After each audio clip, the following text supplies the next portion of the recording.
Hi, I'm Eric. I'm Caitlin. And this is Dear Parentials, where we drop everything and read books from our youth. It's November. So today we're giving thanks by discussing probably everyone's first dystopian novel, The Giver. Written in 1993, it follows a 12-year-old boy, well, sort of 12 years old. We'll get into that. He's turning 12. Named Jonas, who lives in a utopian community. But this community isn't all that it seems, and it begs the question, is utopia possible? And if it is it worth it? When did you read this? Yeah, I definitely read this in school. It was definitely middle school, and I've been thinking about whether it was 7th or 8th grade. I'm pretty sure it was 7th grade, but either way, it was 7th or 8th. It was definitely middle school. Yeah, definitely middle. 100% middle school. Exactly. I don't really remember exactly when it was, but... Yeah, and I don't remember a lot of the story. Like, I remember, like, when I started reading, I remember his name was Jonas. I remember Gabriel, the baby, and obviously the giver. And I remember not liking the ending and being confused by the ending, which we will get into, but that rings true. Yeah. Still. So, Jonas is 12. Or he's going into the ceremony of 12. Yeah, he's 11. Yeah. But remember that they don't count age the same. Right. So he might be 12, but he's in his 12th year of age. Schooling. Yeah. He's going into that, which is when they assign you training for your new job. It's the last big one. So from age 1 through 12, they have a ceremony. Like there's a moving up ceremony. And then at 12, you're kind of now entered into your, I don't want to say adulthood, but pre-adulthood. So they're not really counting age past then. 1 is when you're given a name and your family. So from birth up until basically December because they still count the months, right? I think in December is when I guess so, yeah. I might be wrong. I might be thinking that, getting confused, because you're right, the older people have no idea. No, I think after 12, they're kind of like, it's just training wise. They might keep track a little bit because I think they still go to school post 12. Like they're doing like half training, half still schooling. And then otherwise they're in their whatever they're going to be training. But yeah, so they're born to a birth mother that's just her job. And I think they said, most birth mothers have 3. And then they go and be like laborers or something. Any baby born from like January to December, come December, they are 1. So they may be 8 months old, they might be 12 months old, they may be 2 months old, but they're considered 1. And that's when they're given a name and a family. Assigned to family, yeah. And people have to apply to have these children. And also their names, they name them so that way there's no one with the same name in the community. Everyone gets a unique name. The next one I have is 8. They give up their comfort object. So they're given a comfort object when they're born, which is a stuffed animal. But they mention something that all these animals are made up. Yeah. So Jonas has an elephant, and I feel like maybe his sister had a bear, but they talk about them like, yeah, they're these like made of creatures, these elephant and bear made of creatures. They don't know what they are. I have at 9, they get a bike. So there's no cars, no anything in the community. They're either walking or biking. There is the plane at the beginning. So they have some form of... It is an advanced society. Yeah. It's more of like a pollution thing. I think that they try to like, they're walking or biking because it keeps the environment clean. Exactly. And I also... Again, the bike thing is sort of, it comes up later that there's no downhill or uphill. Everything's flat, perfectly flat. So they can easily ride their bikes around. Right. And everyone's assigned there's names on their bike. Like, this is your bike, your property. And I also have loose hair ribbons. So the girls have braids and their hair is like, has ribbons. And then at 9, they get their bike. They're moving from childhood into like preteen. 10s, they cut their hair. 11s, they get new clothes. What I thought was super interesting was certain clothing, they had buttons down the back, which makes them learn cooperation because they have to help each other get dressed. And then at a certain age, then their buttons move to the front because now they're older. Yeah, it's very interesting. Like, it's very systematic, very purposeful as to like what happens at each age. And like you said, they're moving as a group. It's not, it takes away that individual, which is not necessarily a good thing. So we've gone over the birth mothers. The family units are very strict too, because it's mother, father, and then 2 children. 2 children. 1 boy, 1 girl. 1 boy, 1 girl strictly. Not necessarily in that order though. Like they could have a girl and then a boy, but they can't have 2 of the same. They're assigned their partner. So I don't know if they apply to have a spouse or if they're just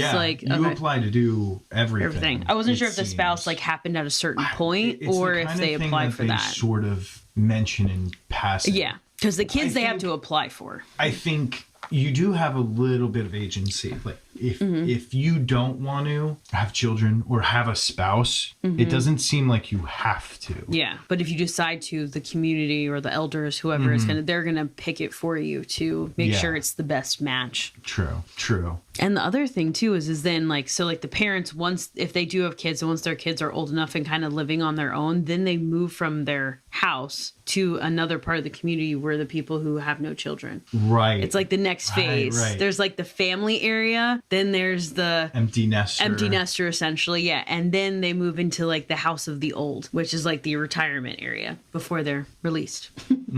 The speaker that's in everyone's house. So you and the streets. I like the way that it's written because it starts off with all these little things and you're sitting there reading it thinking, this isn't that bad. Everyone seems happy. There is a lot of control exerted. And then you realize everyone's got a speaker in their house that gives announcements and listens to what everyone is saying. So it trickles in these things that are sort of bad about the society that they don't really see as bad. They don't know any different. I know. They have no autonomy, essentially. But it is a community without much grief. And the other thing that trickles in is some kind of suppressant, like an emotional suppressant. And then as he starts, going through puberty, that is also suppressed. So they've suppressed a lot of emotions, but people still have their individuality.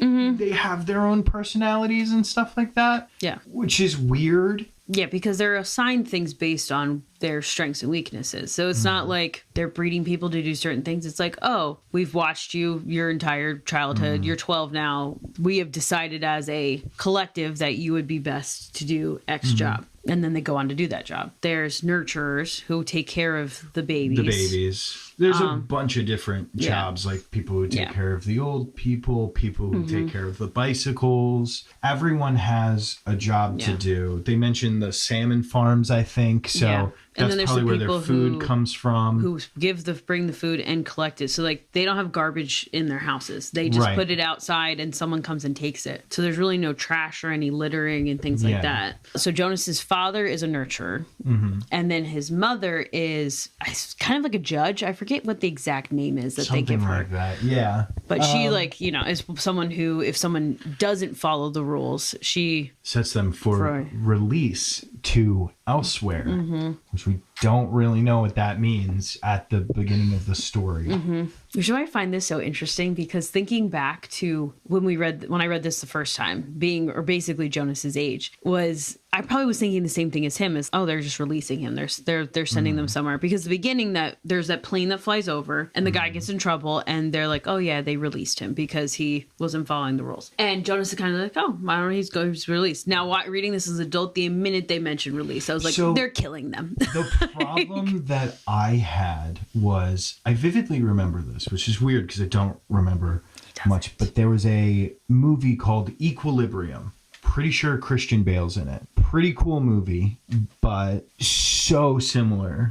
to The Giver. It was so funny that I was reading it at the exact same time. Everybody has their emotions suppressed. Like, if you have artwork, you get put in an incinerator. If you have emotion, you get killed. I think I remember talking to my teacher about it and saying, this movie sounds a lot like this book. I think she said something along the lines of, you're not wrong. Yeah. And I don't know. Yeah.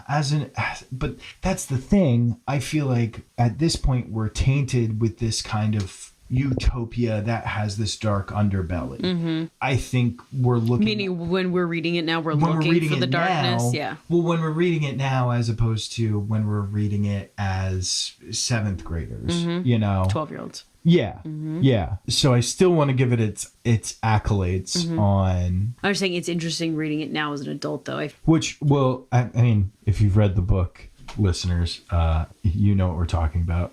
If you haven't, well then spoilers are coming. Yeah, well, why are you? If you don't want spoilers, why are you listening to this? Which no judgment too, by the way. I watch videos of video games that I haven't played, and I just listen to the story, even though I haven't played it. So no judgment if that's what you're doing. So we'll follow Jonas. He starts seeing things. And he doesn't really know what it is. Yeah. He calls it a change.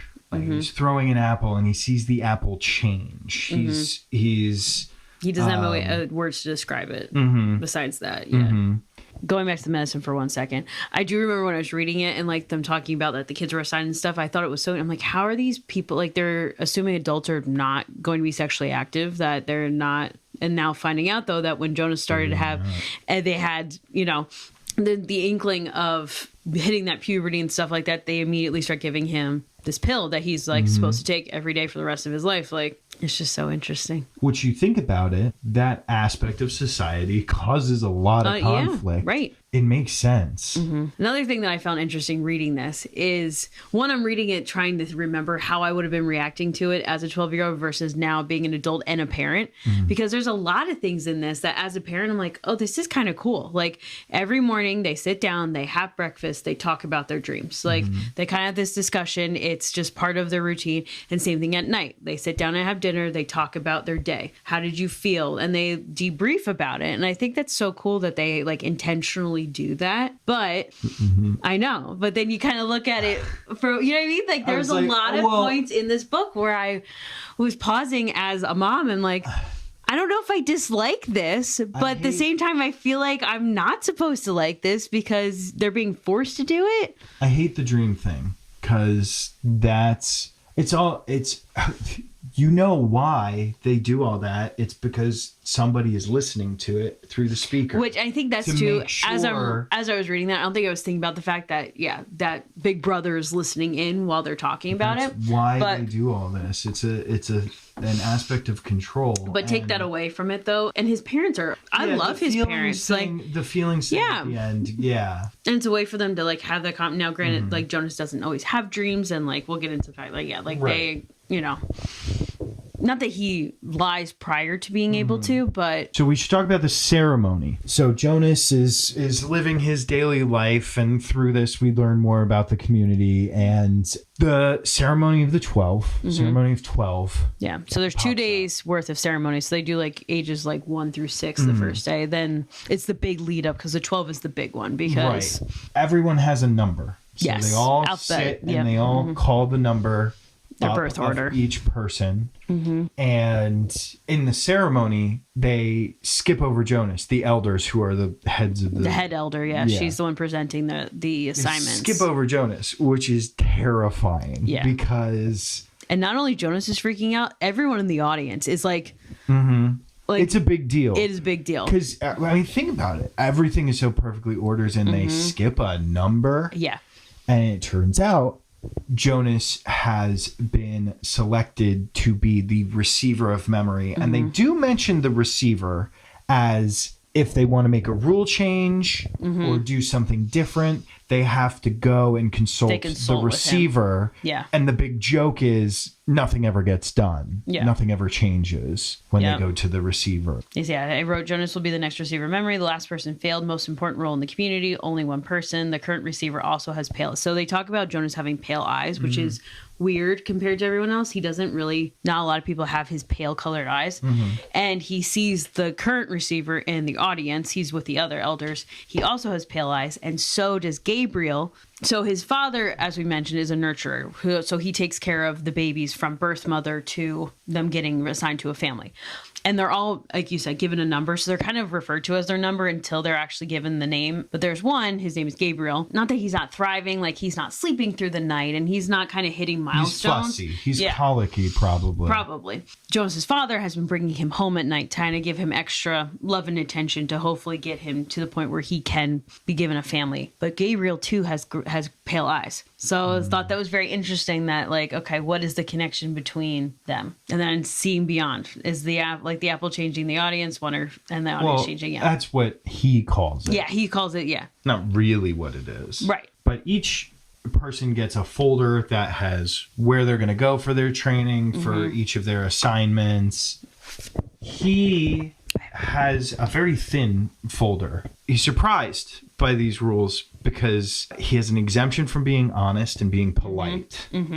He can ask anyone in the community anything which is against their like speech rules, their precision of speech yeah, rules. and probably a bit of it would be rude to ask certain people certain questions. But the community is required to answer whatever question, no matter how intrusive it might be. He doesn't have to take His pills. Another interesting thing. And it's probably because of the nature of the job. It was suppressing him. So he can't tell anyone about his training. He pretty much has to go from home to school to training to home. He can't really go and do anything outside of that. One of the strangest rules, well, he can't apply for release either, which is a strange rule. But the strangest one that he thinks is he's allowed to lie and avoid the dream telling. I didn't mention that because it's not. Yeah, but yeah, the lying one is the one that definitely gets to him the most. It irks him because he doesn't, nobody lies in this community. Or at least he thinks no one lies. So then he goes to his training. The current receiver is an old man. And then he mentions the last receiver failed. It was a female, and they don't speak of her. Yeah. And that was 10 years ago, I think. So. And the old man tells Jonas to refer to him as the giver. So he's the titular giver. And he, by touching Jonas, can transfer memories into Jonas from the past. These begins with things like the first one is him sledding. And that's when he learns what snow is, what downhill is. He breaks his leg too. Sledding. That's in another one because he starts him off. Right. He starts him off with nice happy memories. Right. And then because they haven't really felt pain, everything's so well kept and so safe that people don't really get hurt. Stuff happens, but it's not, Or if they are hurt, they very quickly can give them something to fix it. But he also passes memories of war, hunger, suffering. When he finds out when Jonas has been seeing things change, is that he's starting to see color, which gives us the stark realization that nobody sees color. And this whole book, you're sort of sitting there like picturing this community as the community, but with color. Probably like everything's beige, Yeah, like it was standard, boring colors, but still colors. And you realize, because there are flowers, but nobody can see the colors of the flowers except Jonas. Yeah. Well, he's seen the apple turn red. His friend has red hair. Turns out that his pale eyes are blue that he's never seen. Yeah. It's crazy. I thought that was incredibly well crafted. And when he's talking about sledding and the giver says downhill and Jonas has no idea what he's talking about. Well, even the weather thing too, the fact that like they somehow have climate control, so they control the weather in the community somehow. So he doesn't know what snow is. Not knowing what snow is wasn't as shocking to me because they're, people in the tropics have never seen snow. Yeah. But you look at the fact that sameness is like it's written in the book with a capital S, which I found was interesting. Like it is something that they strive for, have created, that we're going to have this sameness, which you brought up is by the drugs. In my head, I'm like, how did they do this? How did they the lack of seeing color and emotions and all that stuff, that definitely has to come from the drugs. Because when Jonas stops taking the drugs, he starts seeing more and more and feeling more and more. And dreaming and as the training continues, he starts to not like the community more and more. And eventually Jonas questioning the sameness and starting to say that none of the community members have choices. It's the choosing that's important, isn't it? That he's starting to kind of realize that, discuss why they don't let people make choices, that it's not safe. Jonas is now thinking it's scary to think that people making big choices is much safer. which, you know, he's learning about love. Yeah. And which his parents feeling call that obsolete. He uses the word love, like, do you love me? They basically question him on precision of language. They say love is an obsolete word. And he is just like devastated. You're supposed to ask, do I enjoy you? Yeah. Or like, yeah, it's just, he's crushed by that. So he's going through this training. His dad is a nurturer. And he mentioned that twins are about to be born. And it seems like this is a really bad thing to happen because he's talking with his family about it. And what it is the smaller of the two twins is released and sent elsewhere. Because they can't have two of the same person. So Jonas asks what release is, and the giver shows him the release of the baby. And it's the most brutal scene in the book because his dad it almost seems like he doesn't care about what he's doing. He's just sort of nonchalant about it. Well, it's his job. Like, it's like, oh, it was my turn. Like, I was the next person to deal with this set of twins. Yeah. Like, poor me. But at the same time, like, it's just like, he goes in and we find out that release is euthanasia.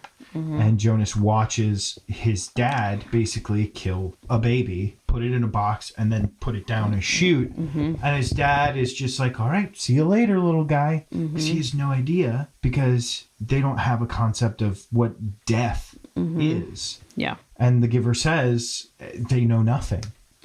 Jonas is appalled by this. Yeah. And the giver is just kind of like, this is how it is. Yeah. Because up until this point, Jonas is struggling with, there's parts of him that is mad because he has these memories and he knows these feelings now, and he's upset that people don't have choice and things like that. But then at the same time, he's like, but I get why we are like this. It's safer. Like, it's better that we have our mates picked for us and that our kids are assigned. Like, it's keeps order. So he's definitely struggling. But the minute that the giver makes him watch this release, this is when he's like, no, this is wrong. It's the real straw that breaks the camel's back, and he really snaps. And well, like you mentioned before, he's been given the memory of the guy in war. The memory. Oh, the guy in war. Yeah. Gotcha. And the elephant being killed by poachers. Like, he's now seen all those types of death and murder. Now he knows what murder is, that somebody can kill somebody else. Yeah. The chapter before that is when we kind of learn a little bit more what happened to the giver that failed. The fact that she was kind of given these memories and she replied for release. And when she was released, all those memories were given back to the community, that they now all remembered that. And because it was early on in her training, it wasn't a lot of memories, but it was definitely, there was some fallout in the community. And just interesting that you're allowed to apply for release. And that's why now Jonas has that condition. He can't apply for release. And then we learn that she was the giver's daughter. Which adds a whole other layer of complication to him giving her the memories and having that, because he's obviously now has a very different relationship with Jonas than anyone else in the community. But the fact that he had that relationship on top of it being his daughter is, I can't imagine. Which begs the question, how was this ever successful? How was anyone convinced to be the receiver? It only happened with like these two. Yeah. Because then the giver and Jonas start planning Jonas's escape. Yeah, the next chapter is when Jonas watches the release. The next chapter is when they're like, okay, we're ending this. But what we were talking about was how long this has been going on. I think it's been, at least over a decade. Oh, at least. For this to be where it's at. Which means there were plenty of... I think it's, even longer than that. Yeah. Plenty of givers that came before. I'm wondering if, because he was giving them to his daughter, like, imagine like losing a child is just not, whether it was an adoptive child or your own, but like, it is not a natural thing to happen. So I'm wondering if that happening, he was doing what he was supposed to do. Because he really had no issue giving her the memories, you know what I mean? Like, because he was giving her kind of willy-nilly. Like, Jonas, he was a little bit more purposeful, starting off with nice, pleasant, easy, pleasant before he got into the bad memories. So I'm wondering if her dying now he's kind of like, well, F this. Everyone should, I think that might be what, because up to that point, this is what I'm supposed to do. So, I mean, how the first few did it, who knew all these, like when they got to this point that they needed the receiver. But that's the thing too, did they have the receiver from the beginning? In some form. Yeah. I would maybe. Like how do maybe the not memories... the whole time, but long enough for it to be established. Yeah. Well, because for a while, the first few generations, they had to have had those memories. Unless some of these people do have these memories, they've just suppressed them through the drugs. There's a way that people can get rid of their memories just as easy as... him transferring them in there? Yeah. Somebody might have taken, I don't know. There's a little supernaturally kind of it's a piece to it. Superpower. It might be some kind of technology. This is a pretty advanced society. Yeah, I'm just shocked. It's worked for this long. Yeah. Yeah, the Giver and Jonas start planning his escape, but Gabriel, the baby that's been staying with them, the dad reveals that he's going to be released. He's having issues, like we said. He's colicky. Yeah, well, he won't sleep through the night, and he's been sleeping in Jonas's room. And Jonas has been transferring like memories of son or memories of like pleasant memories to Gabriel, and he's been sleeping. So then he's sleeps a few nights, then dad takes him back to the nurturing center, and then he will stay up all night, and they won't give a baby who's not perfect, basically sleep trained and great, to a family. So because he has not hit these check marks, if you will, they're going to release him. And Jonas is not about to let that happen, so he takes Gabriel with him. Yeah. And it's weird the traveling out of, because he leaves at night, which is against the rules. It's against the rules, but no one's going to wake up and find him there, because I bet these people just sort of like, well, it's not time for me to leave my room yet. Well, they have a whole plan too, like where he's going to leave his bike, so that way they think the XYZ happened. Right. And Gabe at this point he's over a year old because he got like an extension, basically. Like he was supposed to be given to a family when Jonas turned 12. Right. And they got the extension. So this is now like Jonas is technically turning 13 when they decide that Gabriel's going to get released. Right. And they do have to hide from some planes.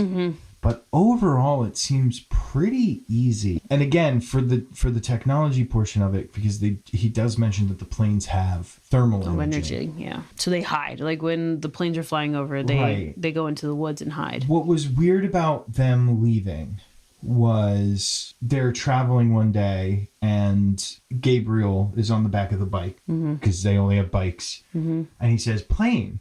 But it's a bird. It's almost like the community fades away. There's no like wall or something that you would expect from one of these dystopian things. And I feel like he mentions that we were outside the climate control. There's almost like there is a bubble-ish. But it's not, there aren't guards standing there preventing somebody from just walking far enough, like getting far enough. Maybe there would be some instance where I think in that regard they've gotten complacent. Well, I wonder too, how many communities are within like... Well, he says he passes through a few. And they will visit other communities that have different rules.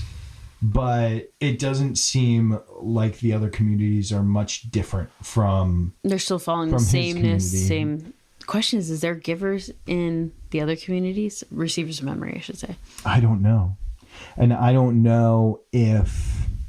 Maybe it is just a singular one. Again, I don't think... It's sort of like a conglomerate. Yeah. Like how all the fast food restaurants are just owned by one fast food thing. Jonas's community might be like the prime community. Okay. And then all the other communities, they have their own rules and stuff, but they all kind of answer to... They're like the capital. Interesting. Okay. So... Because again, it really doesn't seem like the communities are much different. No. It doesn't seem like there's any less control or anything. No. But yeah, Jonas starts getting out of the climate control. The landscape starts changing and going up and down. Rain and snow. And so they're running out of food. They're running out of water. And then it starts snowing. I don't remember the specifics, but that's not super important. Yeah. It's the ending where he's basically in the snow. He thinks he can see lights and hear music in the distance. And the book basically ends with him holding Gabe. And sliding down a hill. And there we go. Caitlin, oh my gosh. Honestly, from chapter 21 on. So chapter 19. So 18 is when we figure out what happened with like Rosemary. Chapter 19 is where he sees the baby get released and he's pissed now. Chapter 20 is when they make the plan how he's going to leave. The giver tells him that Rosemary was his daughter, like kind of this big deal. And then 21 is when he wakes up and he's like, he finds out Gabe's getting released. And then everything that was talked about in chapter 20 goes out the window. Why does everything in chapter Because 20 they had this whole plan with the giver because it was going to be at the next ceremony that he was supposed to be with the giver. Like they had a whole plan of what was going to happen. Well, he needed to leave. He did. But my thing, it was just the 360 that happened of him like, okay, I'm leaving now versus like their whole big plan that they had. Like I think he was supposed to like jump into a truck. That's not surprising at all. He wasn't going to let Gabe die. I understand that. But my thing is that it just happened quickly and then it was like the book ended. It was like after that we had 3 chapters of him and Gabe on the bike going to this other place. I don't think anything happened. I think the point of that was eventually they just sort of gave up. Because he even says that. He says he hears the planes, but they don't seem to be looking really hard. The community is woefully unprepared for it, so he just gets to leave. Right.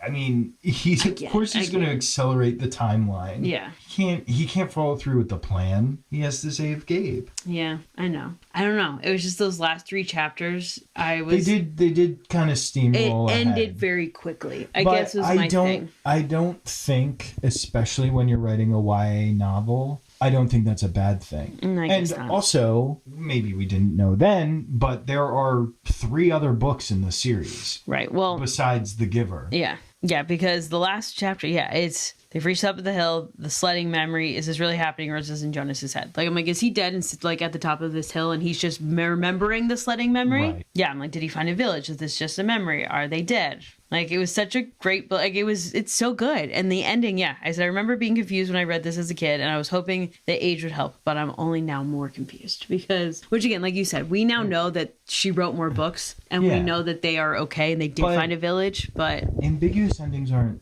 bad. I know, you like them. I know for you, I don't like them. Bad.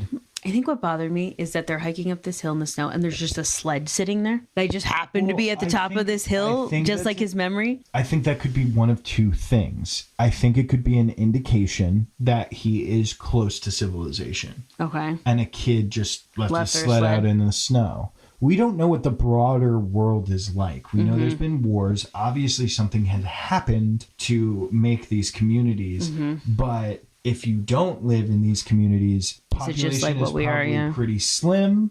You don't have to worry about things. I think the sled was just... He happened upon it. Right, exactly.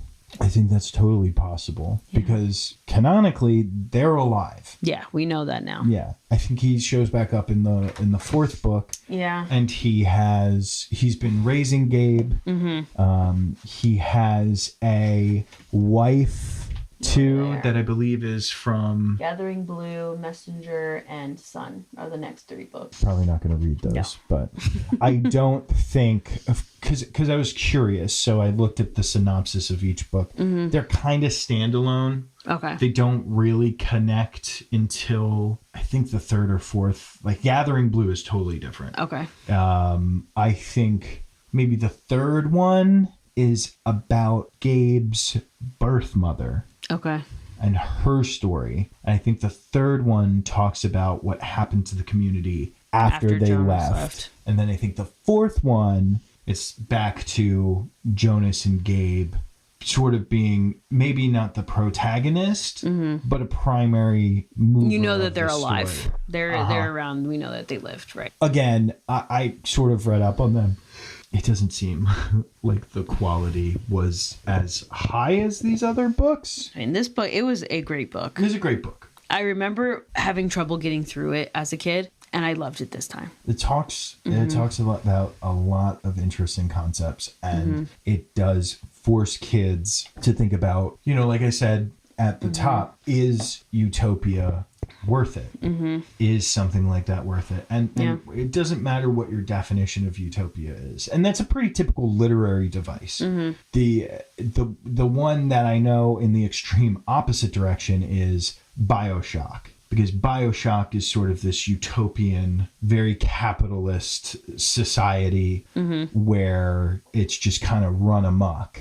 And this is a very structured, rigid. Right. There are different ideas of what utopia would look like, and none of them are good. I know. Well, like I told you. But at the same time, it's like you look at it and it's, if you got rid of release, release for, I'm not to get political, I'm not huge on the death penalty, maybe just for criminals or people who have done real wrong. I can kind of see the old too, like if it's if they're to the point where like it's I can see that too, because then you also have to consider the amount of resources that you're putting into just keeping someone alive. Yeah, because they're not really contributing to the community anymore. They're just they're living out their lives.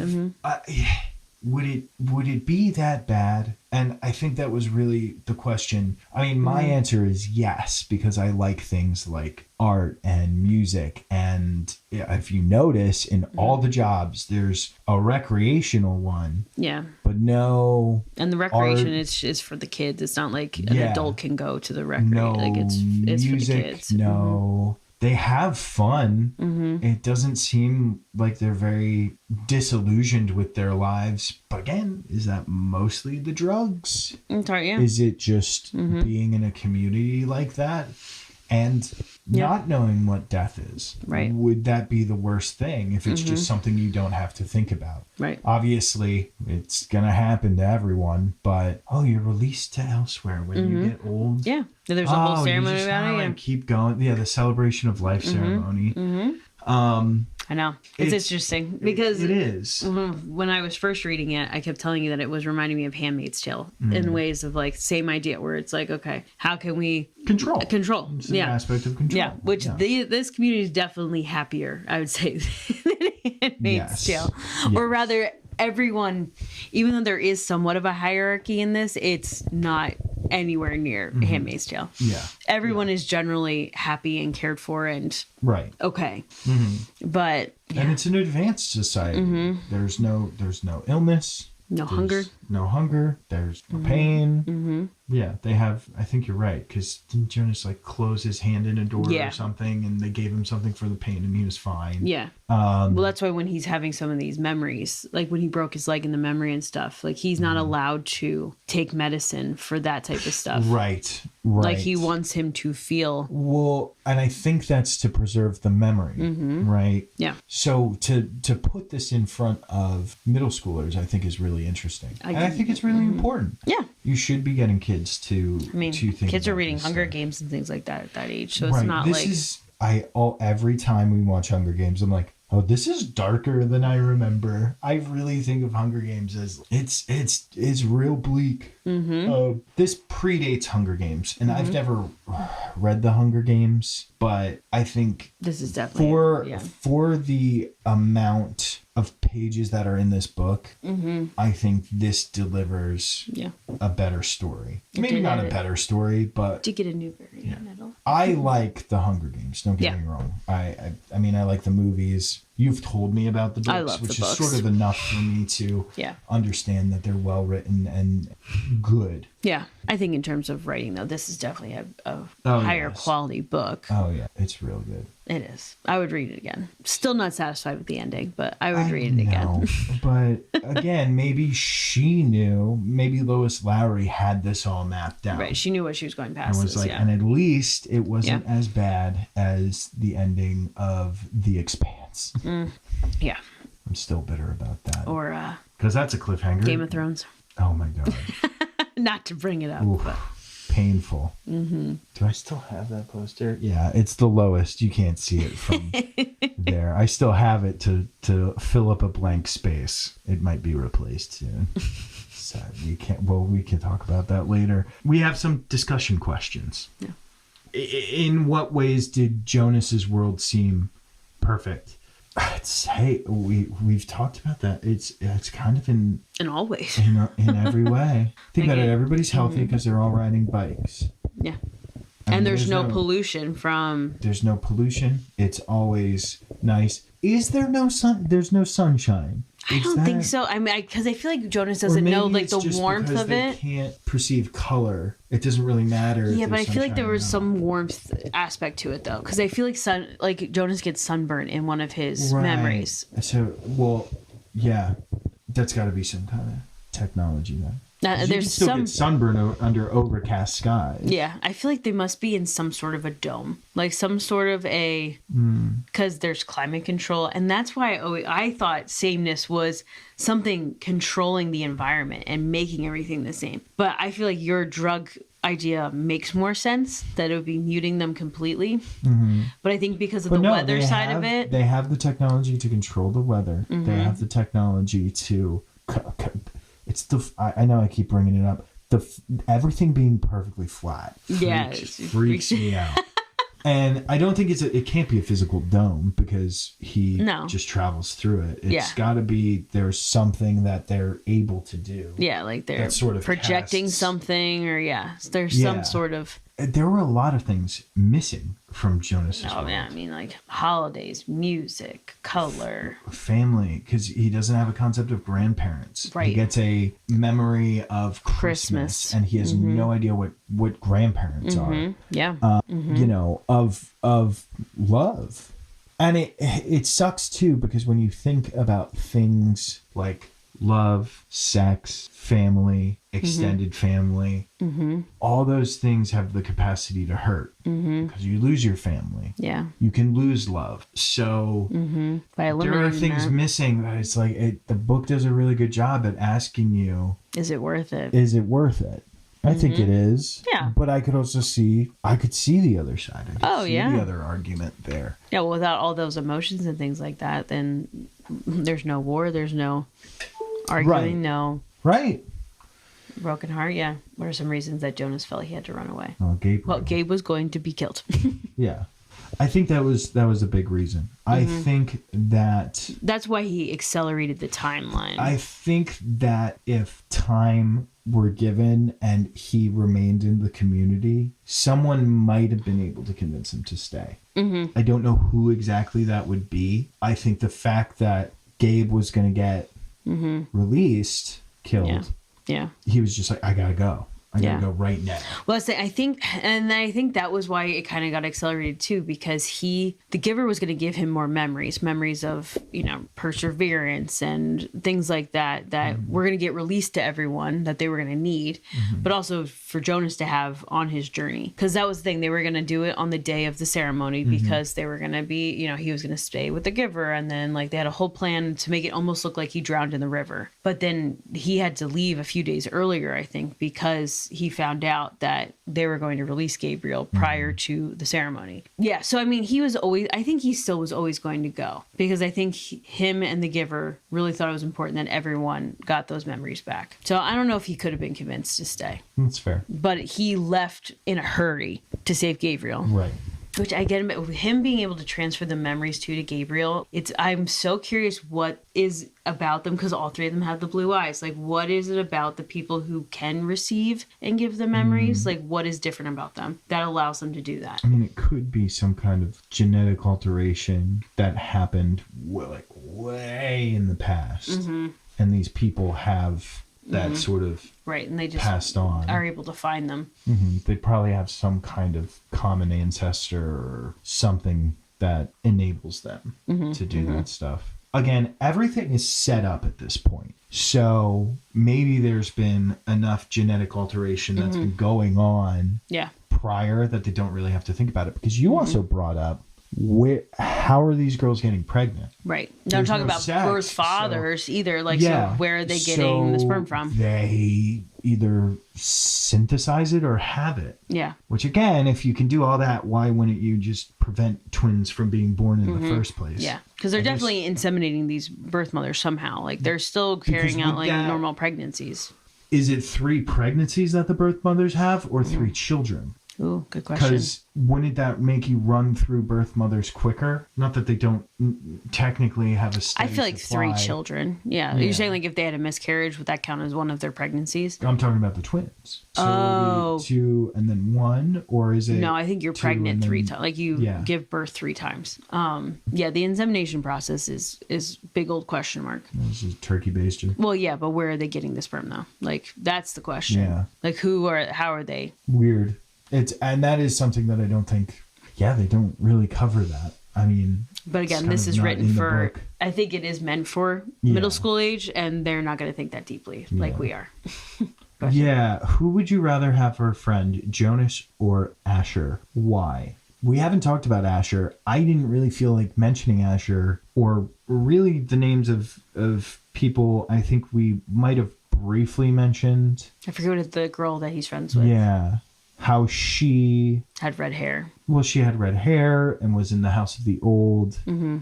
And that she is learning how to release old people. Mm-hmm. And she doesn't have a problem with it. Again, because she doesn't really know what she's doing. Yeah. She doesn't know it's euthanasia. Mm-hmm. And Asher is... his quirky best friend. Yeah. A hyperactive guy. Mm-hmm. Put him in charge of recreation. Mm-hmm. I really didn't... It's so funny that the question is about Jonas or Asher. I didn't really think about either. I guess the question is more asking, like, Jonas is more of like a serious, he follows the rules. He's very thoughtful about his language. And Asher's kind of like, Asher's one of those, I'm going to do it. And not like in a bad way, but he's just unapologetically himself. And then he apologizes. Right. You know, sorry, I'm late. Like, I would say Asher, but I would be in the Jonas camp of... who's the better character? If I gotta get out of here, you know? Oh, yeah.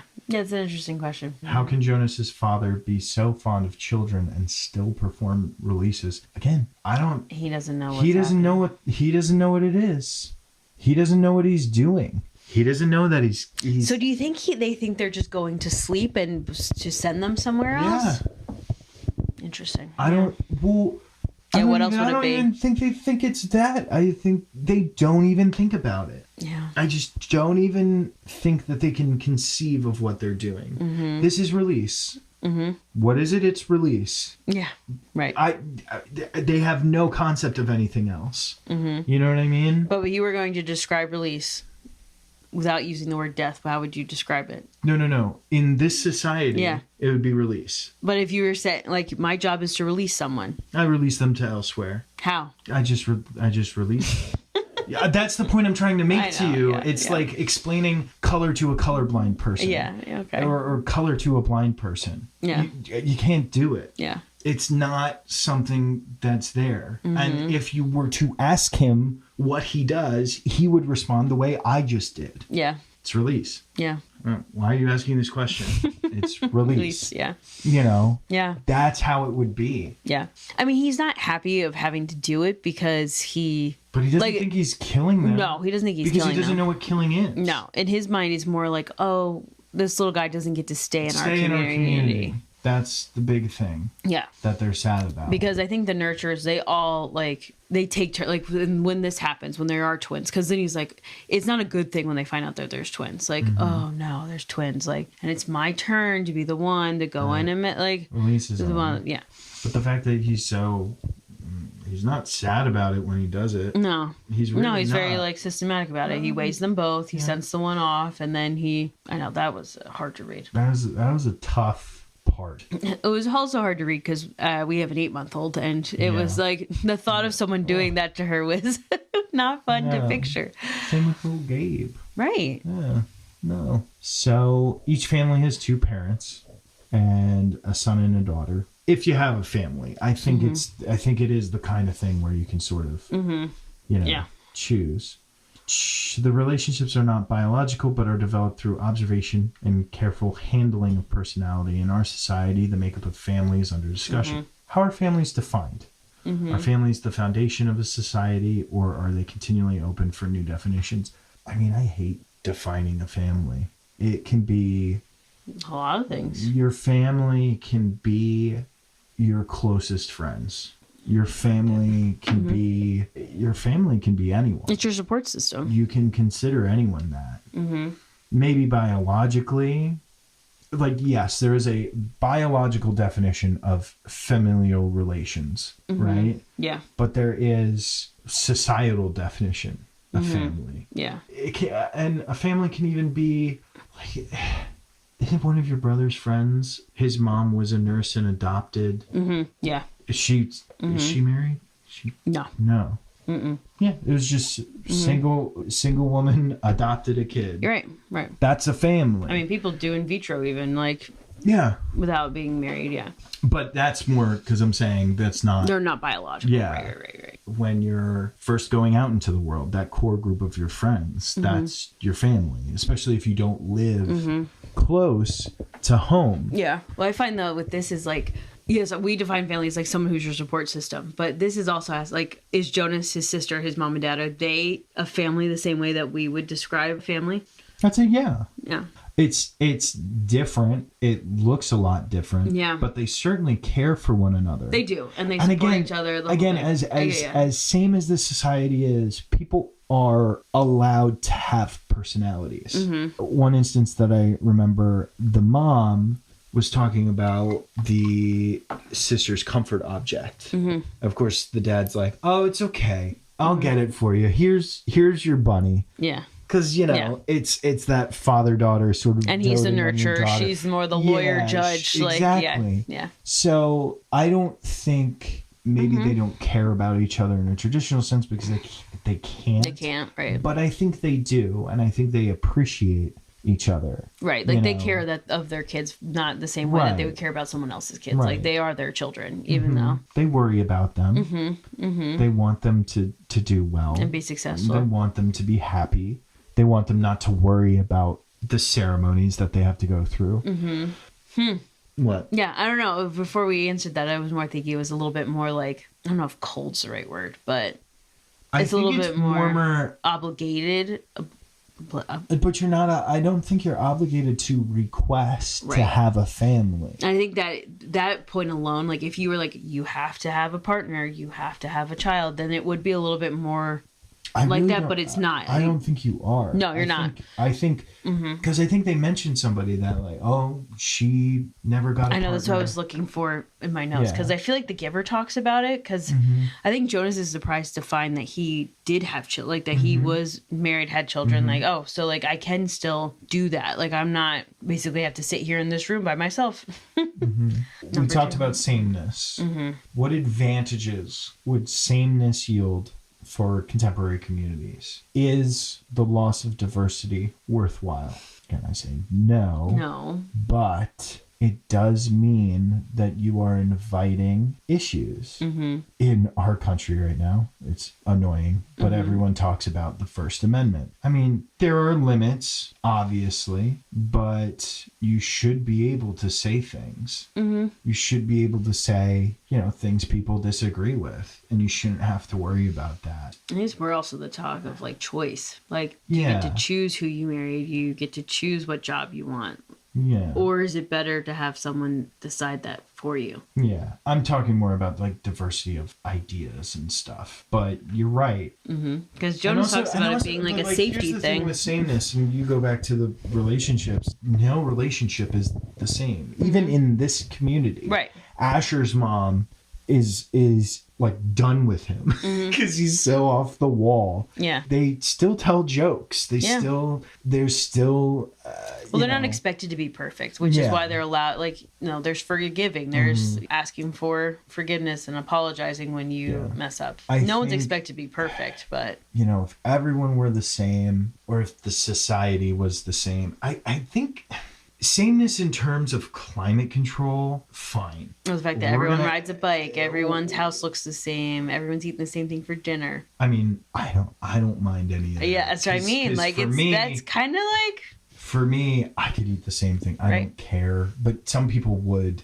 I think it's fine if it would certainly be less resource heavy if it was like this is your house. It's actual communism. Yeah. Because there's no money. There's No exchange of goods. No. There's no exchange of goods. You are provided with everything. All their jobs are more service, like taking care of the old people. Everything sort of funnels back into the community. Yeah. It's communal. And I don't definitely see some of the advantages to it. You can see a lot of the advantages to it, but there's that element of extra control that the speaker is a step a step too far. Yeah, everybody can get the same house, but you should be able to decorate it however you want. I bet there's no decoration because nobody has any feelings. No. So where would you buy the decorations? Well, that's it.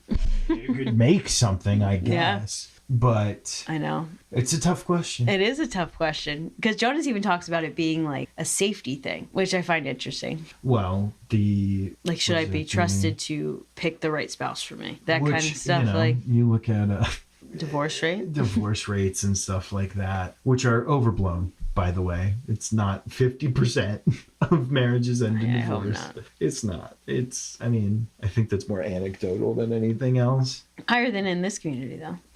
Well, and again, but are they allowed to get divorced? Are they allowed? Don't feel love. Yeah. In the same way. It's a partnership. It's not a romantic relationship. It's we're doing life together. Right. Which raising children together, yeah. I don't know. I know. It's a hard question. Some things yes, other things no. Mm-hmm. How big do we think this community is? Like what's the population? Well, they fit into an auditorium.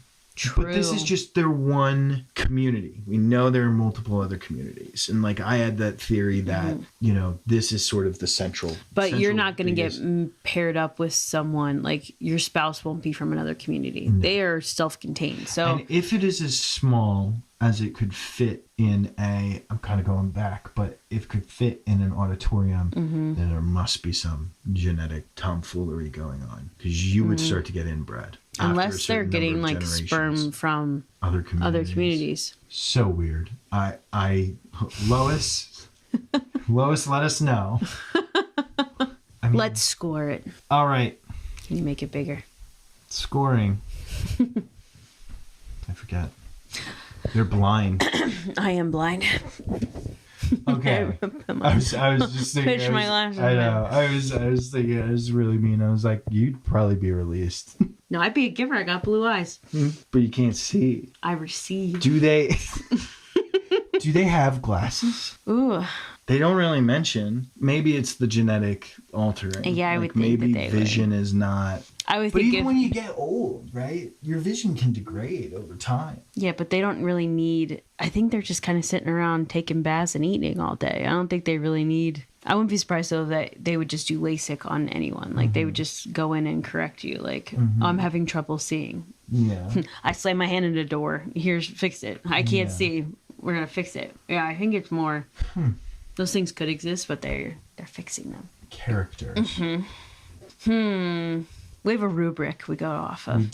We do because that will appear. Yeah. Somewhere. I'll put it somewhere. It's just right over there. Like Mike Wazowski in the Monster series. Yeah. I'll just put it right in front of your face every time we talk about it. So I don't think so much about the characters as I think about the story. Yeah, I was going to say, I don't think, because the characters, I don't necessarily they were always relatable, because they were, I don't know if you can relate to them in this. Yes, no, I don't know.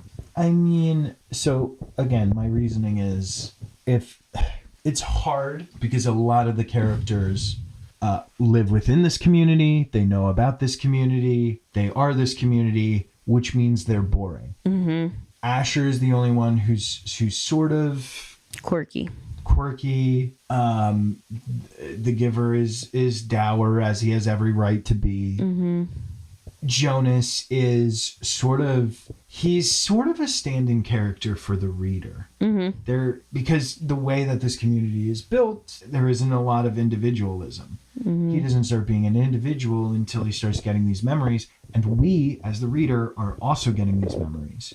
And realizing, when I think good characters, I think about Avatar: The Last Airbender, season 1. Think about every single character, even the bad ones, and you're like, every single character in that story sticks with me in some regard. even smaller characters, especially the cabbage guy. They're gonna say Uncle Iroh. Oh God! Well, duh. Everybody loves Uncle Iroh, but that's why I would say it's a 4 out of 5. Definitely 4. I agree. Writing style, 5 out of 5. I thought it was fantastic. It's so incredibly impressive that all of these very, very advanced, hard concepts are in a book that can be digested.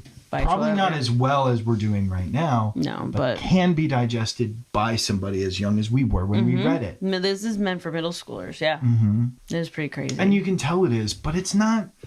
Yeah. An adult can read this book and get a whole hell of a lot out of it. Yeah. You know? Yeah, like it is meant for kids. Like, say kids, but yeah. It's a YA novel. Yeah. It's a young adult so novel. Crazy. It is wild to me that yeah, no, I agree. Plot 5. I loved it. I understand that the ending got kind of steamrolled. Yeah. And I've written some books, or really I've only finished one, but I understand what it's like to get to the end of the story and just kind of want to be to the end of the story. She had told everything that she wanted to tell up until that point. Yeah.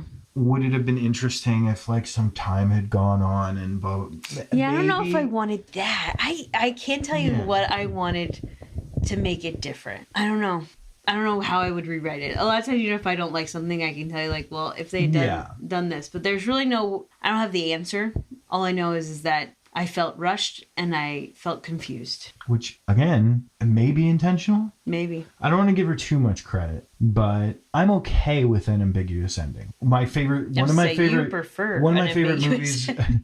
favorite movies of all, well, not all the time. It has to be done well. You can't have an ambiguous ending and be like, okay, what the but one of my favorite talk about Annihilation. One of my favorite movies is I'm going to cut that out. No, you're not. You don't realize how much power I have. One of my favorite movies is Annihilation, and the reason why everyone hates that movie, because I was on the episode of Why Wasn't It Better? Shout out, go watch them. Shout out, shout out to them. They are way bigger than we are. Yeah, but, we love them. Yes, I'm their producer. The spread on that episode was like A, B, C, D, like D minus. I did convince him to raise it up from an F because of my understanding of it. But what it does is it elicits conversation. Think about it. The end of Annihilation, that I like the end of that movie because you're like, oh God, like what? Yeah. Like what is that? This was like, are they dead? Is this a dream? I know. You're supposed to wonder if they're dead or not. And I can get ahead. It's those last 3 chapters. I just felt like I was, and even if it was flying like, through this book, even if it was like, and he got up and walked through the threshold of a door into warm light, you would still think he's dead. Yeah.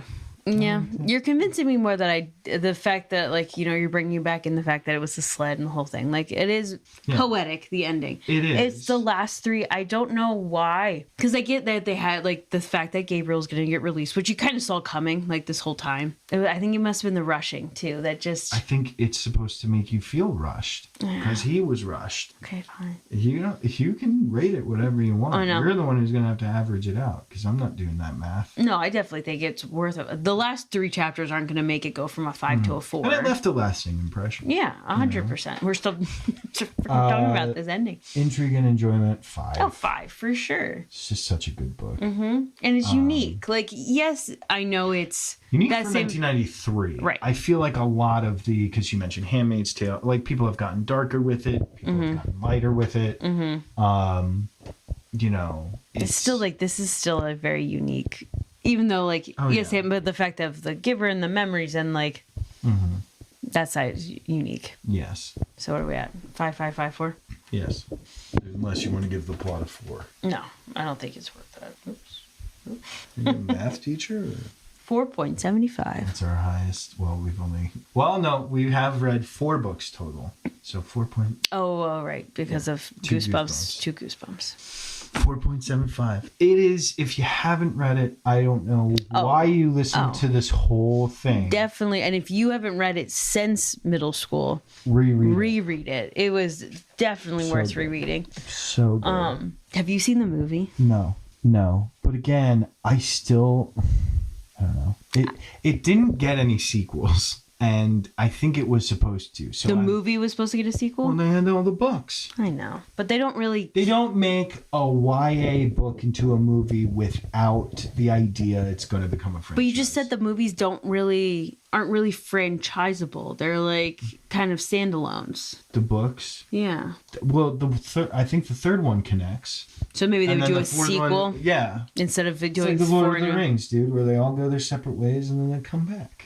Again, I don't think... Because who plays the Giver? You like him a lot. Jeff Bridges? Yes. The dude. Which, so now that's Giver in my mind. He plays such a good Giver. I forget who plays Jonas, but I'm pretty sure that Taylor Swift plays Rosemary. Pretty sure. Now I don't want to see it. We have to watch all these movies eventually. No, Up until this point, everything we've read has I'll just blur out Taylor Swift. Oh, stop. We're Swifties. I was going to say, she does get released, so. She does. Sad. I know. She's a very minor character. I doubt she even talks in the movie. You know what I mean? I just remember her being in it, and I'm pretty sure she's Rosemary. But we're gonna have all these pretty people in it. Because I bet Jonas. I think I saw a picture of what Jonas looks like. He does not look like a 12-year-old kid. Put it here. Yep, Taylor Swift. Yep, told you. Boo. Yeah, that guy is way too pretty. He is. And who the hell? Well, I don't think he's too pretty, but he's definitely too I'll put the old. Sorry. I'll just put the picture. He's gonna put it right. He doesn't look 12. No. Which I'm curious. Then, did they change the age? Probably. I wonder if we're gonna have to watch it. Yes, I don't know who that girl's supposed to be. It looks like they give her more screen time than the book. No, I doubt it. They just put her on the cover because it's like, see how she's like behind him? She was the old kid. Yeah, Meryl Streep is the chief elder. She's in the book like for 2 seconds. Why would you That's why I'm concerned. I would wager 2 things. One, they changed the events of the book. Oh, Katie Holmes plays Jonas's mother. A pretty big cast. Anyway. We will watch it eventually. I think they change it. I don't think they're gonna... I don't know. A discussion for another day. Boo. So yeah, that's The Giver. That's The Giver. Happy Thanksgiving. Just give thanks for this book. Give thanks. Give thanks for having choices and being able to see colors. And not. I am thankful to be able to see colors. I am thankful for no euthanasia. Oh my God. So depressing. Well, I'm Eric. I'm Caitlin. And this is Dear Parentials. Good night. Good night.